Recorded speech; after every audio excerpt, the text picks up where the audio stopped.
샬롬, 우리 주 예수님의 이름으로 교우 여러분에게 문안드립니다. 오늘 말씀의 제목은 진실되게 묵묵히입니다.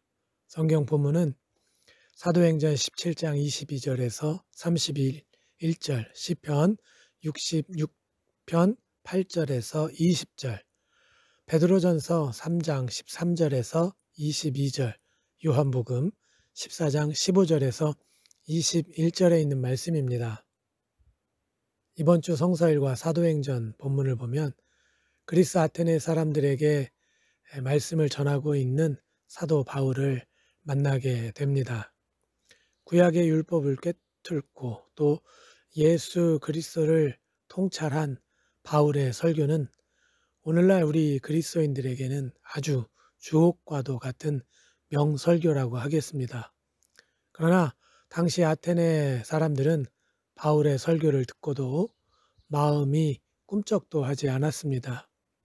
철학과 사상이 발달하고 종교심이 충만한 아테네 사람들이 이해할 수 있는 언어로서 사도 바울이 설교하고 있지만 복음의 메시지에 그들의 마음은 꿈쩍도 하지 않았던 것입니다.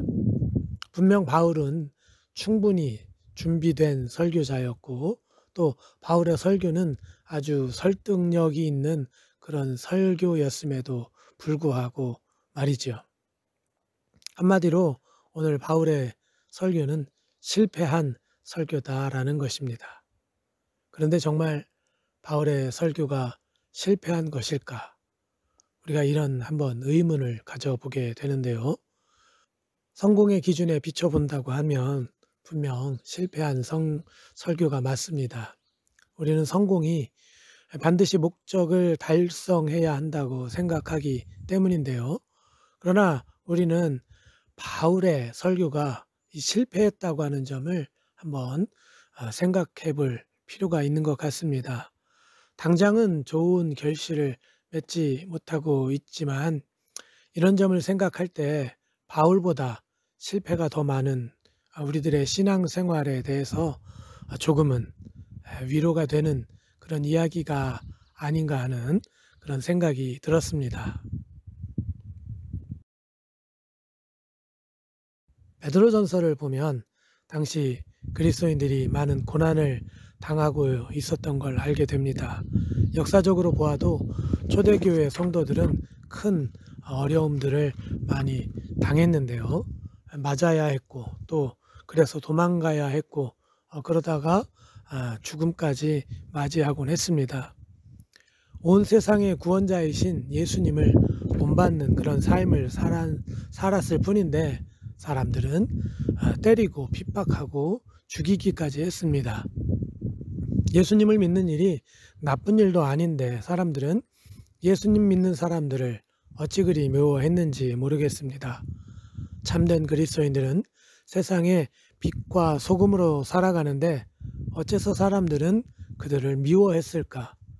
어떻게 생각하면 참으로 서글픈 아이러니한 그런 이야기입니다. 그런데 더욱 이상한 것은 참된 그리스도인들이 이러한 고난을 감수한다는 것이죠. 사실 억울함을 토로할 만도 한데 억울함을 주장하기보다는 감사하다고 고백하고 있기 때문입니다. 베드로의 이런 말을 우리가 성경에서 보는데요. 의를 위하여 고난을 받으면 복이 있는 자니. 착한 일을 하면 해야 할 사람이 누가 있겠느냐. 그러나 착한 일을 하다가 고난을 받으면 이것이 정말 복된 일이다. 그러니 너희는 두려워하지 말고 근심도 하지 말아라. 이렇게 당부하고 권면하고 있습니다. 참으로 흥미로운 그런 생각입니다. 착한 일을 하다가 오히려 그 선한 일 때문에 고난을 당했다면 억울함을 토로하는 것이 너무나 당연해 보이는데 베드로를 비롯한 많은 그리스도인은 이것이 복이라고 말하고 있습니다. 로마서 5장 3절에서 4절 말씀을 봐도 다만 이뿐 아니라 우리가 환난 중에도 즐거워하나니 환난은 인내를, 인내는 연단을, 연단은 소망을 이루는 줄 알미로다라고 말하고 있습니다. 사랑하는 성도 여러분, 우리는 그리스도인으로서 살아가고 있습니다. 그리스도인은 하나님 앞에 선 사람들이고 또 예수님을 사랑하는 자들이죠. 그러므로 그리스도인은 주님의 계명을 따르며 살아가는 사람들입니다. 그래서 그리스도인의 인생과 그 목적은 예수님과 연결되어 있습니다. 그래서 베드로전서는 그리스도인의 삶과 사명의 모델로 예수님을 제시하고 있죠. 예수님을 보라는 것입니다. 예수님은 하늘에 오르셔서 천사들과 권세들의 수종을 받는 분이시지만 죽기까지 고난을 받으셨다고 말합니다. 예수님의 이 모든 사역은 불순종하는 자들을 구원하시기 위한 그런 준비 사역이었습니다. 또한 예수님의 삶은 하늘 보좌를 내려놓으시고 낮고 낮은 모습으로 세상을 구원하시기 위한 선한 양심을 따른 것이었습니다. 그래서 오늘 우리들은 예수님을 믿고 따르는 그리스도인으로서 또 그리스도에게 인생과 목적이 연결된 사람들로서 예수님의 삶과 사명을 깊이 묵상해야 하는 것입니다. 그러다 보면 너무나 부족한 우리들도 바울이나 베드로 그리고 훌륭한 믿음의 선조들의 신앙 유산을 이해하며 그들을 따라갈 수 있게 되는 것이지요. 오늘은 그 힌트를 조금이나마 찾아내길 기대하면서 말씀을 나누는 것입니다. 그렇다면 여러분, 바울의 이 실패한 설교를 우리는 어떻게 이해해야 할까요? 바울의 입장에서 최선을 다한 설교였으니 아테네 주민들이 복음을 받아들이지 않았다 해도 충분한 것일까요? 물론 그렇죠. 복음을 전하기 위해 최선을 다했고 결실을 맺게 하는 분은 주님이시기 때문에 그리스도인이 할 수 있는 분량을 감당했다고 하는 것은 너무나 중요한 일입니다. 그런데 이런 사실을 우리가 다 알고 있습니다. 그렇죠? 그렇지만 사실 우리들 대다수가 이 이야기에서 중요한 점을 놓치고 있다는 생각이 듭니다. 그냥 우리 생각에 할 만큼 하고서 최선을 다했다고 자족하는 것은 아닌가 하는 것이지요. 바울이 원래 학식이 많은 사람인 것을 우리는 잘 알고 있습니다. 그러나 성경을 묵상하다 보면 바울이 복음을 전하기 위해 기울인 노력이 있었다고 하는 걸 알게 되는데요. 바울은 오늘 아테네에서 복음을 전하기 위해 아테네 사람들을 면밀히 살폈습니다. 그리고 그들이 종교심이 많은 것을 파악했죠. 또 바울이 좋게 말한 것이긴 하지만 아테네 사람들이 많은 우상을 섬기고 있었다고 하는 것도 알게 됩니다. 그런데 그들이 섬기는 신들 중에는 알지 못하는 신도 있다고 하는 것을 바울이 또 찾아냈습니다. 그리고 바울은 그 알지 못하는 신을 매개로 해서 아테네 사람들에게 복음을 전하고 있는데요. 이러한 모습을 바울의 번뜩이는 그런 어떤 재치로 볼 수도 있지만 복음을 전하기 위해 심혈을 기울이고 있는 바울의 태도를 오늘 우리가 느낄 수 있는 것입니다. 오늘 베드로전서의 본문을 봐도 베드로가 독자들에게 복음을 전할 만반의 준비를 하고 있으라고 권면하고 있습니다. 너희 속에 있는 소망에 관한 이유를 묻는 자에게는 대답할 것을 항상 준비하되 온유와 두려움으로 하고. 저는 이 본문을 묵상하면서 우리가 복음을 조금은 대충 전하고 있는 건 아닌가 하는 생각이 들었습니다. 그러고서 최선을 다했다는 착각을 하고 있는 건 아니었나 제 스스로에게 물어보게 되었습니다. 물론 여러분에게 말씀드리고 있지만 가장 먼저는 저에게 물었던 것입니다. 사실은 최선을 다하지 않았음에도 오히려 복음의 열매가 맺히기를 기대하고 있었던 것은 아니었나 싶은 것이죠. 그런데 성경을 보니까요, 이러한 우리의 어중간한 태도를 돌아보게 만드는 귀한 이야기가 있는데요. 바로 다윗의 이야기입니다. 다윗은 하나님의 성전을 짓고 싶어 하던 사람입니다. 그래서 일생을 통해 하나님의 전을 지을 예물을 모았습니다. 그러나 그는 하나님의 성전을 지을 수가 없었죠. 하나님께서 친히 막으셨기 때문입니다.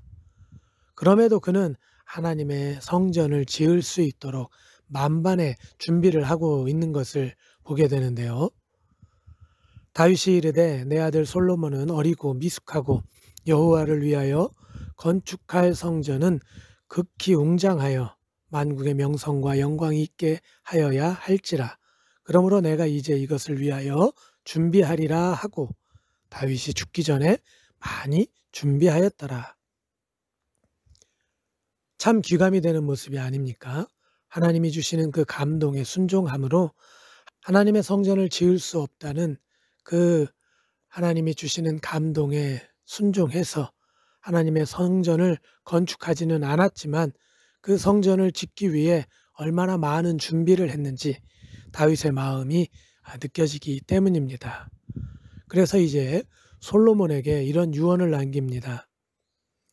내가 환난 중에 여호와의 성전을 위하여 금 10만 달란트와 은 100만 달란트와 놋과 철을 그 무게를 달 수 없을 만큼 심히 많이 준비하였고 또 제목과 돌을 준비하였으나 너는 더할 것이며. 오랜 세월 이렇게 준비해 놓았던 것도 엄청난데 솔로몬에게 더 마련하라고 당부하고 있습니다. 이런 모습을 보면 하나님을 위한 마음이 얼마나 지극정성이었는지 우리가 알 수가 있습니다. 우리는 이 대목에서 바로 신앙인의 태도에 관한 힌트를 얻어야 합니다. 바울과 다윗 이들은 주를 위한 마음이 진실되고 또 묵묵했음을 보는 것이죠. 이러한 태도를 우리에게서 엿보아야 하는 것입니다. 생각해 보십시오. 왕권을 가지고 있었던 다윗은 하나님이 주시는 감동과는 무관하게 자신이 모은 그런 예물들을 가지고 충분히 성전을 지을 수도 있었습니다. 그러나 그는 그리하지 않았습니다. 어째서 그랬을까요? 여러분, 하나님 앞에 진실된 마음을 가지고 있었기 때문입니다. 그런 마음으로 성전을 건축하려 일생을 준비하고 있었기 때문입니다. 그래서 그는 하나님의 성전을 지을 수 없다는 메시지에 진심으로 순종할 수 있었고 그런 다윗이 하나님의 마음에 합한 사람이었음을 오늘 우리는 보게 되는 것입니다. 여러분, 오늘 베드로전서는 이런 말도 덧붙입니다. 선한 양심을 가지라. 이는 그리스도 안에 있는 너희의 선행을 욕하는 자들로 그 비방하는 일에 부끄러움을 당하게 하려 함이라. 그리스도인이 귀하게 여기는 가치는 사실 인류에게 귀한 것인데 그럼에도 불구하고 핍박을 받는다는 것은 참으로 가슴 아픈 일입니다. 그러나 그리스도인이 선한 양심을 갖는다면 그는 또 고난을 이겨내겠죠. 왜 그렇습니까? 선한 양심을 가지고 있기 때문입니다. 선한 양심을 품고 있는 사람이 좋은 일을 하고 또 어려움 속에서도 용기를 잃지 않고 다른 이들을 격려하고 사랑할 수가 있기 때문입니다. 그래서 숭고한 일은 선한 양심을 품고 있는 사람들이 하게 되는 것을 우리가 보게 되는 것이죠.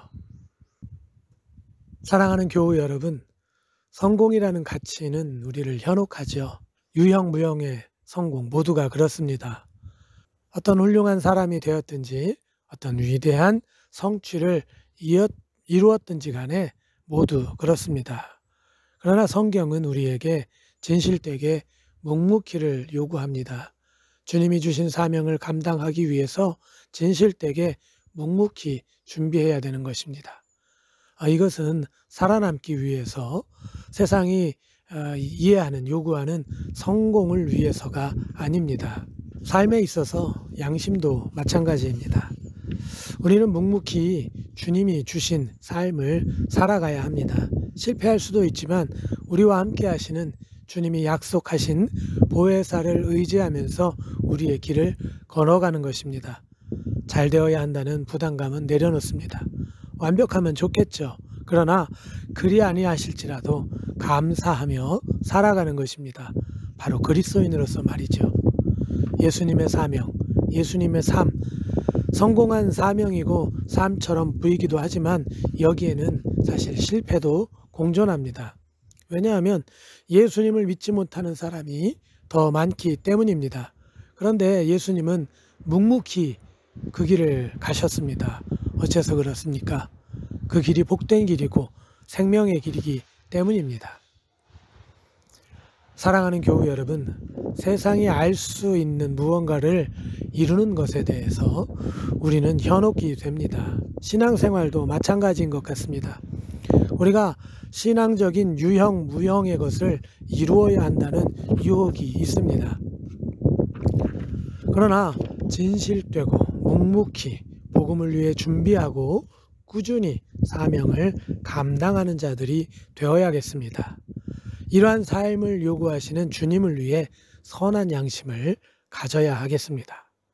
그러므로 어렵다고 포기하고 낙심하는 자들이 아니라 우리와 함께 하시는 보혜사를 의지하고 바라보면서 그 길을 오늘도 내일도 진실되고 묵묵히 꾸준히 걸어가는 저와 여러분이 되시기를 예수님의 이름으로 축원드립니다. 할렐루야.